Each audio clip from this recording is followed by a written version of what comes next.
Hanap tayo ng guest. Ma'am, anong pangalan niyo? Noemi, si Ma'am Noemi, no? Ma'am Noemi, this is you? Okay? Kayo lahat ko na. Ma'am Noemi, this is you? Meron ka pong kaibigan? May kaibigan ka, no? So, yung kaibigan mo, papuntahin mo dito, presentahan natin ng negosyo. Pag nagustuhan, bumili ng gold package, bigyan ka ng company ng 500. Eh, grabe. Okay? Ngayon, ma'am, isa lang ba kaibigan mo? Meron ba yun? Dala ka pa pong isa? Pag nagdala ka ng isa, kausapin natin, pag nagustuhan din yung negosyo, another 500. Yes! 500, pasasalamat po yan ng kumpanya kasi share mo yung blessing. Ngayon po, hindi pa din nagtatapos kasi kada dalawa, meron ka pang tinatawag na matching bonus. Ano po yan? Kapag nabasa po ng system, meron kang isang friend sa A at isang friend sa B side mo, meron ka pang bonus na 1,350. Yes! Total yan, 2,350. Puro mga ano pala to, ano? E di pagpalagay natin yung sa B side mo, meron naman tong kakilala, taga-PMA.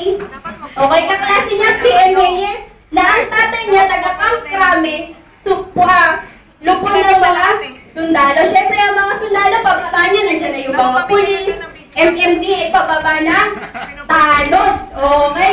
So, dito pala sa B-side mo, puro militar. Dito, puro Abu Sayyaf. Okay? Ma'am, sa Pilipinas, pag nagbanggaan ng militar at Abu Sayyaf, anong nangyayari? Marilan! Ay, grabe! Diba? Pero ma'am, pag dito, nagbanggaan ng militar at ang Abu Sayyaf sa harap mo, tatagtarin ka niyan, hindi bala. Alam niyo kung ano? 1,350. Madam, magbanggaan lang niya mga yan hanggang doon niya sa dulo ng walang hanggan. Yes! Pakailanman. Sabihin din natin na piso ka na lang dyan kada isang tao. Magkano yan? That is 10,000 per day. Ay, grabe. Kaya lang po hindi piso. 30%. Okay, diba? Yes! Okay na, diba? So, yun po, pang-apat pa lang. Meron pa pong 3. Okay? So, dito pa lang po, sabi ko nga, kumikita na tayo, pwede na tayong maging milyonaryo. Okay? Yes! So, kung meron pa, yung 3 na po na yun, yung kulang pa, ipapaliwanag po yun ng mga nag-imbita sa inyo. Pero ganito lang po yung sasabihin namin, no? 6,980, malaki ba? Sir, malaki. Sino pong sabi? Ma'am, maliit? Ay, malaki yan!